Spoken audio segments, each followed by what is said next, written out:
Ang piniri itong isda na anong tawag dito? Pampano. Ayan. Kahit nandito tayo sa US, meron ditong pampano.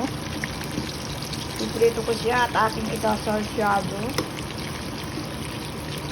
Takpan muna at medyo hilaw pa.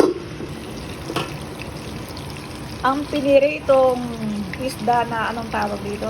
Pampano. Ayan.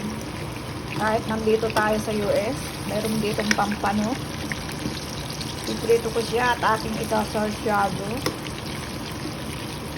Takpan muna at medyo hilaw pa. Ang piniri itong isda na anong tawag dito? Pampano. Ayan. Kahit nandito tayo sa US, meron ditong pampano. Piprito